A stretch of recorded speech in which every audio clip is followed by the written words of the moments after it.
Assalamualaikum warahmatullahi wabarakatuh. Kami dari kelompok 5 akan mempresentasikan tentang sejarah Pancasila pada masa Orde Lama. Sebelumnya, perkenalkan saya untuk memperkenalkan rekan-rekan saya.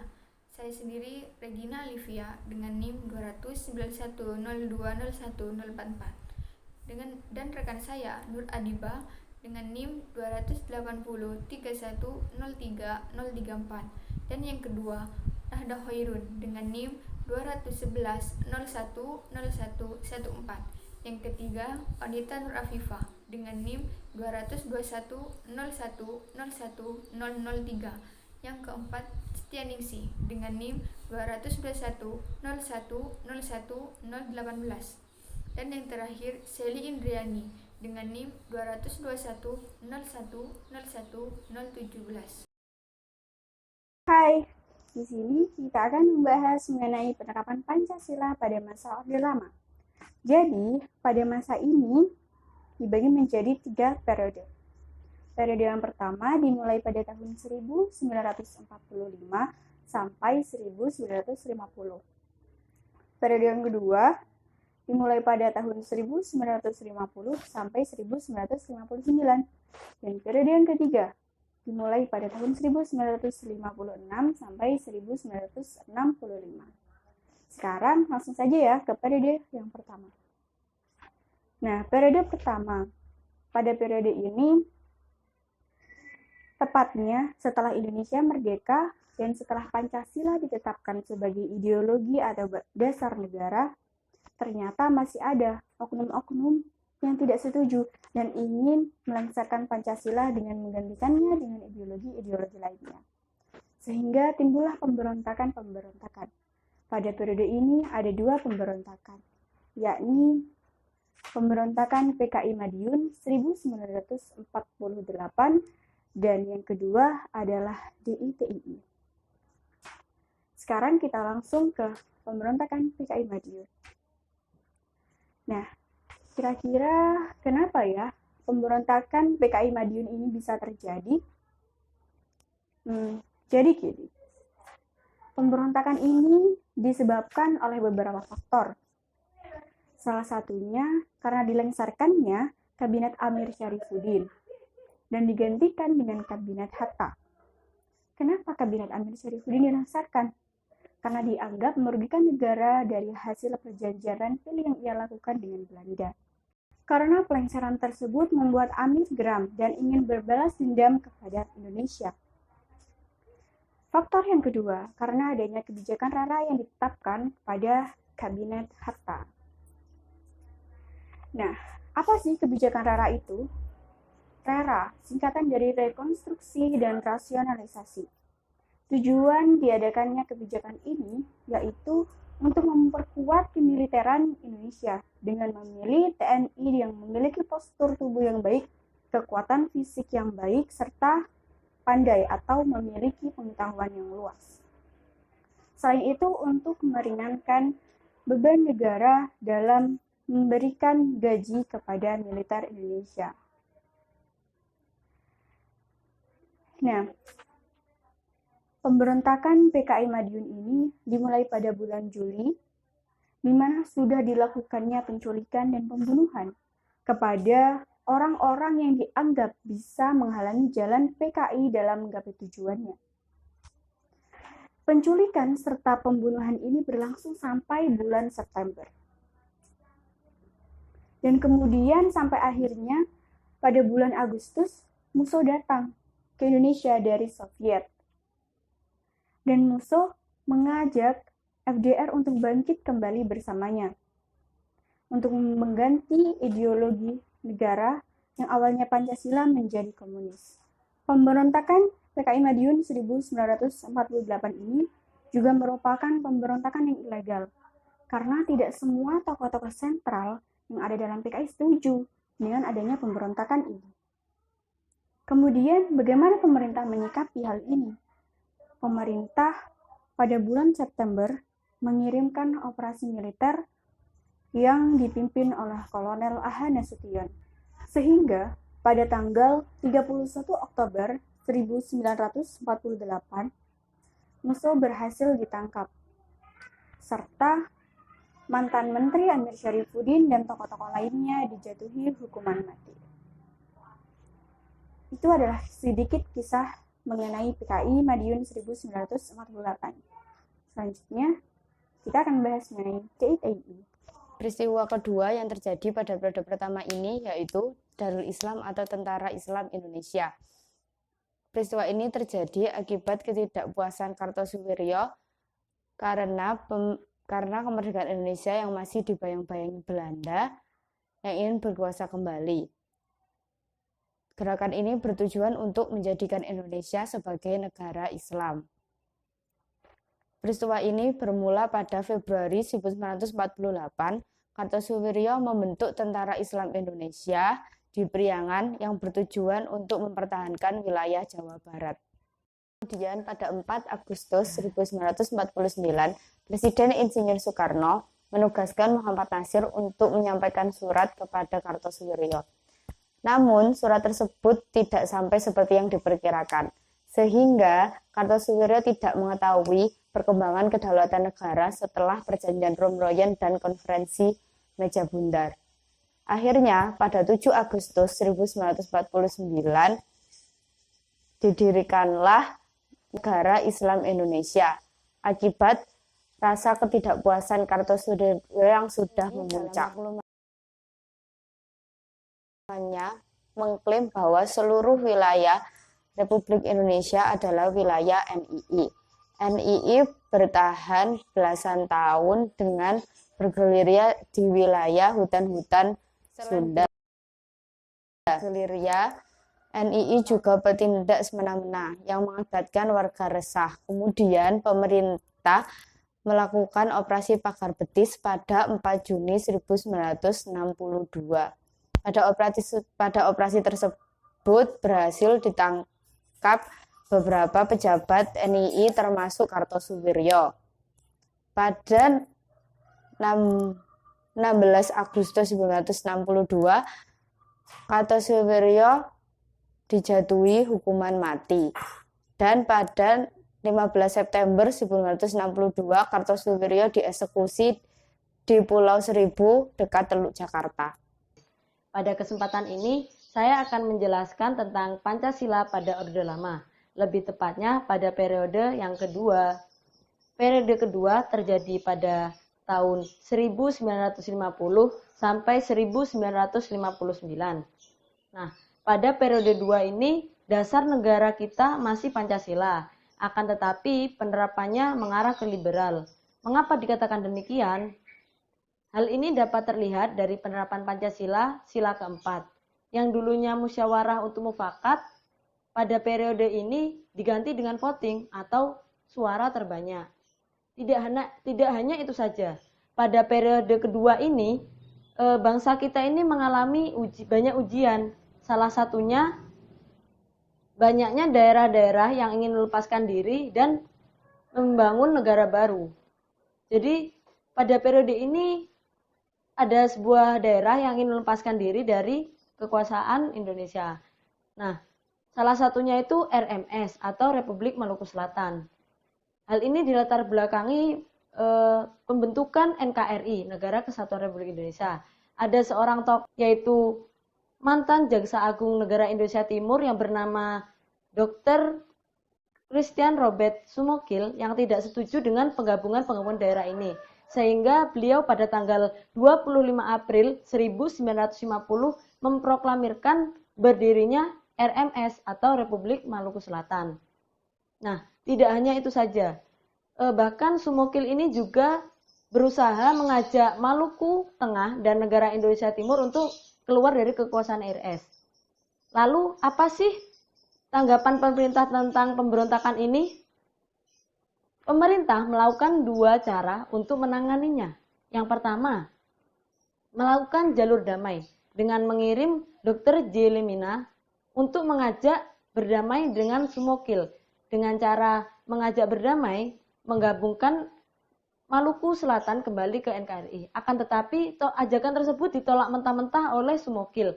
Bahkan Sumokil meminta bantuan dari negara lain untuk mengakui negaranya, seperti Amerika Serikat dan Belanda. Lalu setelah ajakan tersebut ditolak, pemerintah melakukan cara yang kedua, yaitu dengan ekspedisi militer. Ekspedisi militer ini dipimpin oleh Kolonel A.E. Kawilarang. Sehingga pada awal November 1950, kota Ambon berhasil ditaklukkan. Akan tetapi saat menaklukkan Benteng Victoria, gugurlah pahlawan kita, yaitu Letnan Kolonel Slamet Riyadi. Akan tetapi tidak berhenti di sini saja. Gerilya kecil-kecilan pun tetap dilaksanakan sehingga pada tanggal 12 Desember 1963 Sumukil berhasil ditangkap. Dan atas kejahatannya beliau dijatuhi hukuman mati. Ketika sudah tidak ada pemimpin dari RMS, maka pemerintah dapat memperakhiri RMS ini. Di sini saya akan menjelaskan mengenai PRRI atau Permesa. PRRI adalah singkatan dari Pemerintahan Revolusioner Republik Indonesia. Sedangkan Permesa adalah Perjuangan Semesta atau Perjuangan Rakyat Semesta. Nah, apa sih penyebab pemberontakan PRRI atau Permesa ini? Akar masalahnya yaitu pada saat pembentukan RIS Republik Indonesia Serikat pada tahun 1949 itu bersamaan dengan dikerucutkannya divisi Banteng hingga hanya menyisakan satu brigade saja. Kemudian brigade tersebut diperkecil menjadi Resimen Infanteri 4 Tentara Teritorium 1 Bukit Barisan. Kejadian itu membuat para perwira dan prajurit divisi 9 Banteng merasa kecewa karena mereka merasa telah berjuang dan mempertaruhkan jiwa dan raga mereka untuk kemerdekaan Indonesia. Selain itu, ada pula ketidakpuasan dari beberapa daerah, seperti Sumatera dan Sulawesi, terhadap alokasi biaya pembangunan yang diberikan oleh pemerintah pusat. Kondisi ini pun diperparah dengan tingkat kesejahteraan para prajurit dan masyarakat yang sangat rendah. Akibat adanya berbagai permasalahan tersebut, para perwira militer berinisiatif untuk membentuk Dewan Militer Daerah. Nah, Dewan Militer Daerah itu antara lain, yang pertama Dewan Banteng. Dewan Banteng dibentuk pada tanggal 20 Desember 1956 di Sumatera Barat, yang dipimpin oleh Kolonel Ahmad Hussein. Pembentukan Dewan Banteng dilaksanakan setelah berlangsungnya reuni eks-divisi Benteng di Padang, yang berlangsung pada tanggal 20 hingga 25 November 1956. Inti dari rapat ini adalah untuk menggali kegiatan otonomi seluas-luasnya dan menghapuskan sistem sentralisasi. Nah, hasil pertemuan ini kemudian disampaikan ke Jakarta ke Perdana Menteri saat itu, yaitu Ali Sastro Amijoyo. Kemudian ke Muhammad Hatta dan Mr. A.G. Pringgodigdo. Sementara Kolonel Ahmad Hussein selaku Ketua Dewan Banteng mengambil alih pemerintahan di daerah Sumatera Tengah dari Gubernur Ruslan. Hal ini yang dianggap pemerintah pusat Kolonel Ahmad Hussein telah menyalahi hukum. Yang kedua yaitu Dewan Gajah. Dewan Gajah dibentuk pada tanggal 22 Desember 1956 di Medan yang dipimpin oleh Kolonel Maludin Simbolon, Panglima Tentara dan Teritorium 1. Dewan Gajah dibentuk di Sumatera Utara dengan alasan bahwa Kolonel Maludin Simbolon menyatakan kondisi di Sumatera Utara sedang kritis. Begitu juga dengan bangsa dan negara dalam keadaan yang kacau. Padahal apa yang telah dia perbuat malah menambah kekacauan yang ada. Pada akhirnya, Kolonel Maludin Simbolon dipecat oleh Kabinet Ali Sastro Amijoyo dari Kepala Staf Tentara Teritorium 1 tanggal 27 Desember 1956 dan digantikan oleh Letkol Yamin Ginting. Yang ketiga yaitu Dewan Garuda. Dewan Garuda dibentuk di Sumatera Selatan yang dipimpin oleh Letkol Bahlil. Dewan Garuda dibentuk dikarenakan tuntutan kepada pemerintah pusat agar Sumatera Selatan diberikan otonomi seluas-luasnya. Dan mereka juga menuntut disatukannya kembali Dwi Tunggal Soekarno-Hatta. Lalu, dengan dalih kepentingan keamanan, Letkol Bahlil meminta Gubernur Sumatera Selatan untuk menyerahkan kekuasaan pemerintahan demi memperlancar pembangunan di Sumatera Selatan. Yang keempat yaitu Dewan Manguni. Dewan Manguni dibentuk pada tanggal 18 Februari 1957 di Manado yang dipimpin oleh Letkol Vence Sunwal. Selanjutnya, PRRI membentuk Dewan Perjuangan yang sekaligus tidak mengakui Kabinet Juanda, sehingga PRRI membentuk Kabinet PRRI. Pada tanggal 9 Januari 1958, para tokoh militer dan sipil mengadakan pertemuan di Sungai Dareh, Sumatera Barat. Pertemuan tersebut menghasilkan sebuah pernyataan berupa Piagam Jakarta dengan isi berupa tuntutan agar Presiden Soekarno bersedia kembali kepada kedudukan yang konstitusional, serta menghapus segala akibat dan tindakan yang melanggar Undang-Undang Dasar 1945 dan membuktikan kesediaannya dengan kata dan perbuatan. Selanjutnya, Letnan Kolonel Ahmad Hussein pada tanggal 15 Februari 1958 memproklamasikan berdirinya Pemerintah Revolusioner Republik Indonesia atau PRRI dengan Perdana Menteri Syafruddin Prawira Negara. Hal ini merupakan respon dan penolakan tuntutan yang diajukan oleh PRRI. Pada saat dimulainya pembangunan pemerintahan, PRRI mendapat dukungan dari Permesta dan rakyat setempat. Dengan bergabungnya Permesta dan PRRI, gerakan kedua kelompok itu disebut PRRI atau Permesta.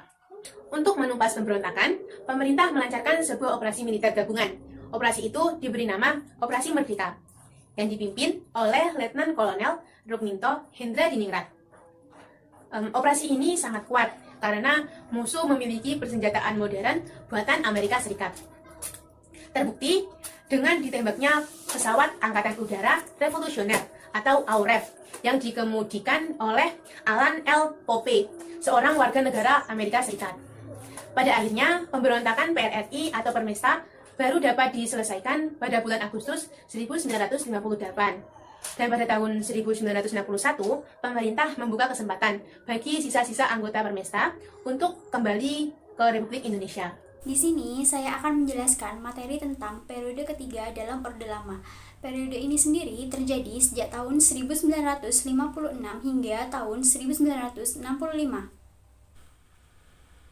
Dalam periode ketiga ini dikenal juga sebagai periode demokrasi terpimpin.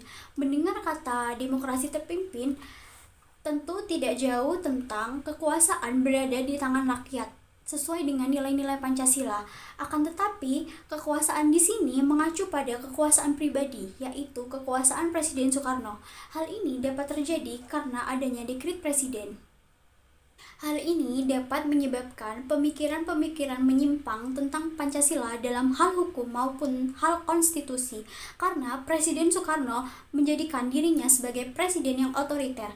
Di sini Presiden Soekarno mengangkat dirinya sendiri sebagai presiden dan juga ingin menjabat seumur hidup. Dalam hal ini juga banyak terjadi permasalahan-permasalahan politik seperti penggabungan antara agama, nasionalis maupun komunis, yang tentu saja hal ini sangat tidak sesuai dengan konsep bangsa Indonesia. Hal ini dapat dibuktikan dengan kurangnya moral masyarakat Indonesia karena mereka tidak lagi berpedoman pada Pancasila. Bahkan masyarakat Indonesia sempat ingin mengganti ideologi Pancasila dengan ideologi yang lain. Dalam periode ini, hal besar yang terjadi yang sangat dominan adalah terjadi perdebatan antara kelompok Islam dengan Pancasila. Hal ini terjadi karena kelompok Islam merasa kecewa karena Piagam Jakarta dihapuskan dari pembukaan undang-undang dan menjadikan Pancasila sebagai alat untuk menekan para kelompok Islam. Dalam hal ini, akhirnya Soekarno membubarkan partai terbesar agama Islam di Indonesia, yakni Partai Masyumi. Hal ini terjadi karena terdapat tuduhan bahwa partai ini terlibat dalam pemberontakan regional yang mengatasnamakan ideologi Islam. Yang selanjutnya terjadi adalah banyaknya kepentingan ideologis dan politis yang tidak sejalur dengan Soekarno, PKI, militer, maupun para kelompok-kelompok Islam. Hal tersebut menyebabkan tidak tentunya arah politik Indonesia yang akhirnya puncaknya terjadi pada awal tahun 1960-an. Yang akhirnya menyebabkan munculnya gerakan pemberontakan, yaitu gerakan G30 SPKI yang cukup lama. Gerakan G30 SPKI ini bertujuan untuk melengsarkan jabatan Soekarno sebagai presiden serta ingin mengganti ideologi Pancasila menjadi ideologi komunis. Dan juga untuk menghasut masyarakat Indonesia untuk tetap mendukung PKI. Pimpinan gerakan ini adalah D.N. Aidit. D.N. Aidit sendiri merupakan ketua PKI. Atas kejadian tersebut menyebabkan perwira-perwira tinggi di Indonesia gugur dan menyebabkan kerugian yang sangat besar bagi masyarakat Indonesia. Dan akhirnya masyarakat Indonesia menyuruh Soekarno untuk segera membubarkan PKI.